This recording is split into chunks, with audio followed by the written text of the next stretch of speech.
The Crimson Fleet of Starfield is the pirate faction of the game, designed perhaps with the intention of providing a key antagonist to the player. Alongside Spacers, the Ecliptic, and House Faroon, the Crimson Fleet announces themselves as a particular enemy with a certain code. If in the Pirates of the Caribbean films we have the Pirate Code, we can infer that the Crimson Fleet has their own Crimson Code, and that as the player initiates themselves into the faction, either as a double agent in leagues with UC SysDef, or sincerely as a rookie, we hope to learn a little about how the pirates do business. On paper, this is nothing but a win-win in terms of the writing. If the player operates with sincerity, the Crimson Fleet serves as, perhaps, Ocean's 11, a story about the player helping to get Crix's legacy, the big score.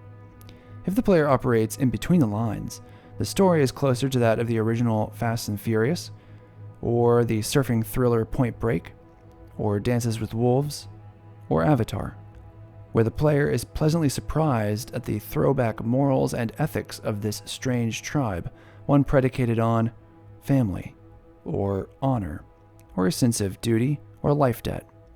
If the player operates solely in leagues with SysDef, the story then becomes The Departed, Tinker Tailor Soldier Spy, or the strange spy drama The Good Shepherd, one of seeing the Crimson Fleet as pitiable, at the very best respecting the Crimson Fleet in their ingenuity, but never crossing the threshold of accepting their crimes as worthy of being committed, no matter the situation. Given that my character was a United Colonies citizen, veteran of the Terramore fiasco with the UC Vanguard, it was this latter, departed path that I chose. Before evaluating the questline, we should recognize that this is a rich literary field to be in.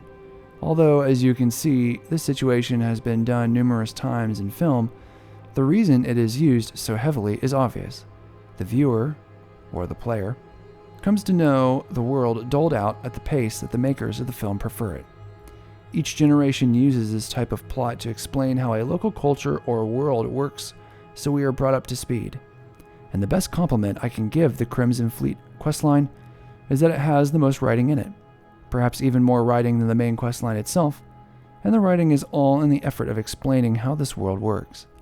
As a double agent, the player is tasked with uncovering evidence of past Crimson Fleet crimes, and each one of these is an audio log with named NPC characters, all speaking towards a web of interrelated issues that has some bearing to the situation the player faces at hand.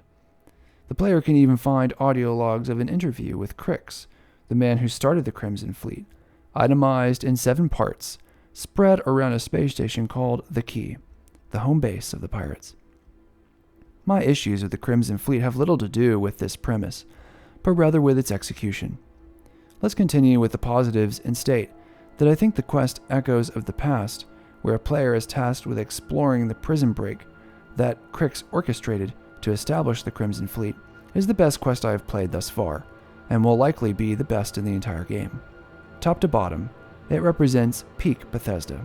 It is a bespoke location, a maximum security prison, placed on a frozen wasteland of a planet full of specific environments, full of prison cells and locked away secrets. We ourselves are in a situation with Delgado of tracing where the big score might have been last seen. But on top of this, we come to understand the deteriorating conditions in the prison that led to the riot. These two parallel stories are both present in a quest that spans hours, and is so good, it puts many other quests I have seen thus far to shame. That is where the compliments to the questline end, unfortunately. One gets the sense that the Crimson Fleet was one of the first implemented stories in the entire game. My reason for this comes first from several strange camera angles and dialogue that do not zoom in on characters, like in Elder Scrolls Oblivion or Fallout, but rather holds back, like Elder Scrolls Skyrim. This ambiguity between the two styles of camera made me realize that the choice to be more like Oblivion was one that was made throughout the process of development. I, for one, massively prefer the zoomed-out option, as seeing the dialogue of the character in the context of the space they are in mediates the awkwardness and the tension of the Bethesda game engine, not to mention that it adds to the romanticism of the style, having the character much smaller. Another interesting feature is what I'll call epilogues for NPCs, where, After discovering pertinent information, a player will remain in dialogue with an NPC for several follow-up questions, forcing a player to press tab to exit the dialogue function. This process I never saw again in later conversations, leading me to believe that, after this, they changed up the procedure to place follow-up information within certain checkpoints of the system as the player went along, in the hopes of making the inquiry by the player a little more organic. With this difference, I have little to say, as I feel as though neither system really addresses the elephant in the room when it comes to dialogue holistically in Bethesda games. Seeing multiple questlines now, I can accuse the writing team of creative bankruptcy. In the UC Vanguard quest, we are correcting the wrongs of the past. In the main quest, we are locating forgotten gifts from the past, culminating in the uncovering of a forgotten truth about Earth's past. In the Crimson Fleet, we are, again, chasing Crix's legacy, a story about a big score forgotten by the past. It has been forgotten by the Crimson Fleet unwillingly, and forgotten by Galbank explicitly. If a player feels a sense of disappointment as they make their way through these questlines over time, it is not due to the context of Starfield. The world of Starfield is beautifully realized visually. In my eyes, it continues to be a compelling artistic achievement. But pull back the curtain, and one finds a void, a nothingness. That is because once the writers finished writing the Crimson Fleet, like I've said, the one I think is the first questline they completed, they really did not know how to properly contextualize the rest of the major quests within Starfield, except through this mining of the past theme. Out of the quests I have played thus far, the Crimson Fleet is the best one that manages to provide plot to the present while giving a story to the past. And yet even this is plagued with problems. The biggest problem with the execution of the Crimson Fleet questline is that it really does not provide any sort of culture or ritualized process for the player that might make them respect the Crimson Fleet. Typically, in these kinds of stories, a viewer or player will witness a moment of jeopardy for the tribe, and the tribe will respond with care and attention, defending one of their own, even at risk to themselves. Neva, second to Delgado, is careful to mention in your own initiation ritual of tracking down and handling a runaway fleet member named Austin Rake that nobody leaves the Crimson Fleet. However, as a player progresses through the questline, we encounter ship captain Evgeny Rokov, a veteran of the Crimson Fleet, who wants back in with the pirates. Well, this implies he was previously out. So too, another NPC attempts to recruit you into a mutiny against Delgado, one by the name of Mathis. Mathis returns to the key, only to be kicked out. Again, these are ruthless pirates, ones who seem incapable of following their own code. Not only are the rituals surrounding the fleet tepid, their language lacks any sort of idiosyncrasies. Typically in these stories, not only does the tribe have their own way of doing things, they see the world differently, and communicate that in their own way. Unfortunately, the writing of Starfield is so poor, and the mechanics of the dialogue system so wooden, that there is no structure for a strange dialogue. One of the benefits of a text system like Morrowind, or Caves of Cud, or an isometric position like Disco Elysium, is it allows space for idiosyncrasies to take root. If you have a dialogue system that cannot do this, you run the risk of all your characters speaking in too narrow a framework. An artist has two choices. They can either go all in and provide a cinematic context, like Baldur's Gate 3, or they can cut corners and accentuate one angle powerfully, like Caves of Cud. Bethesda does neither, and so the Crimson Fleet is not allowed to breathe. So too, the player's place as a double agent within the questline is never threatened, not once. Part of the fun of this dynamic is the tension that we as the viewer or player know that our character, or some character, is in danger of being found out. If, and typically when, it happens, it puts the protagonist in a position to either stay out, or to redouble their efforts, betray their original tribe, and prove themselves worthy once again. It raises the stakes. There are always two rituals when entering the tribe. There is the biological one of the body, but then there is the symbolic one, where the character's whole identity is thrust into this new tribe. For an outsider, these two rituals are often split. This repetition is odd but necessary. As a player committed to SysDef, I was collecting evidence right in front of pirates, even collecting it in the same space as the people who would have been primarily implicated and imprisoned for it. Yet, bizarrely, I was never called out for stealing it. Remember, these are characters who are voicing the fact in a recording that they have committed crimes, sometimes heinous ones. No attention is given to the strange feature of a random rookie, a new initiate into the Crimson Fleet, picking up these pieces of evidence. As a way to mediate this problem, Bethesda provided several strange moments throughout the questline of main NPCs becoming bizarrely angry at you for arriving to them late. No matter even if the player goes directly to the next objective, either Delgado or Commander Akande will voice irrational anger at the player. And when a player tries to de-escalate the situation, these two will make threats. For example, when Commander Akande or his second, Lieutenant Toft, respond by suggesting that the player has become too attached to Delgado, or has some newfound respect. This is patently wish fulfillment on the part of the writers, and at no point throughout the questline does Delgado engender respect or praise. In fact, with almost every quest, there is at least one NPC who belittles or deflates Delgado's authority as simply a little man searching in vain to become a big man. The oscillation a player was hoping to experience between becoming convinced of the Crimson Fleet or stepping away from SysDef, or vice versa, is nowhere to be found.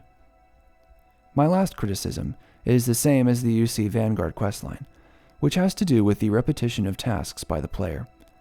Less so pirating, the Crimson Fleet feels far more like a series of heists, high-profile takeovers of expensive goods, tech, or information. Now, as far as I'm aware, pirates are never in for such high-class affairs. If anything, pirates make pinpoint attacks against the weak and downtrodden. Now, compare this to the Thieves Guild in Morrowind.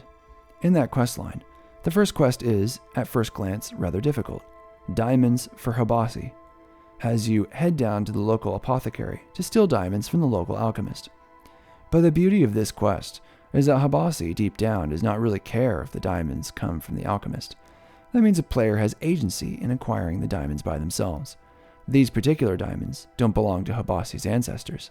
These diamonds are not part of some genetic experiment on diamonds that occurred some hundreds of years ago. You're a thief, and thieves steal diamonds. Heists only work if the process is democratic. In the Crimson Fleet questline, these heists are incredibly scripted, narrow, and formulaic, and to have one after the other, 3 back-to-back, for Galbank credentials, an experimental comspike, and the conduction grid technology, feels less like proper heists and more like homework. Worse still, it strains credulity. Would SysDef really allow a player to steal a prototype piece of technology that they themselves are keeping secret from their own staff simply to give it to pirates? This makes Commander Akande seem desperate and complicit. Would Delgado really send you to get the big score he has spent so much time trying to find, even with the threat of a fight with the SysDef looming?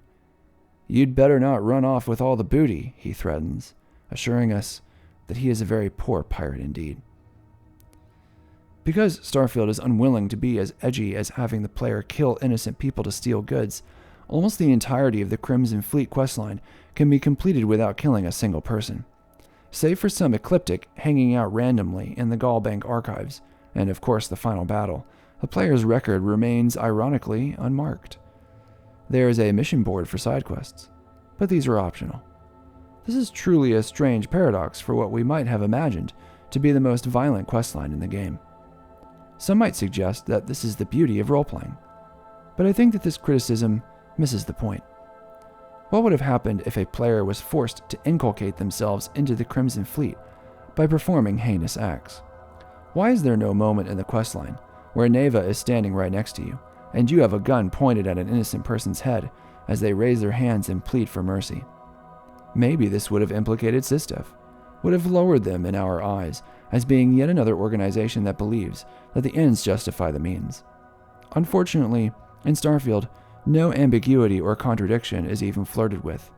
It is avoided entirely. People have said that the Crimson Fleet is the best questline in Starfield. What does this imply? I think first and foremost, it solidifies the idea that the plans they had for Starfield were most robustly supplied in this questline, whereas the others are pale facsimiles of the same idea. It shocks me, not that the Crimson Fleet is the best of the bunch, but rather that so many of these major story beats from two factions in the main quest follow such similar themes, leading me to conclude that these are symptoms of the writing conditions at Bethesda, rather than the fruits of any explicit and proactive work. Second, the first major quest in the Crimson Fleet is too good to ignore, so a key question for anyone hoping to do a critique of the game is this: what happened in the development of Starfield to make that quest an exception rather than the rule? One takeaway I'd like to offer is that Bethesda is incapable of capitalizing on previous success. Like other follow-up games of 2023, like Baldur's Gate, following Divinity Original Sin, or Alan Wake 2, following Control, or Remnant 2, following Remnant from the Ashes, Bethesda has made tribal units like the Crimson Fleet within their games before. The Dark Brotherhood, House Telvanni, the native Nordic Skald tribes of Solstheim. Why were they unable to bring this experience to bear on Starfield?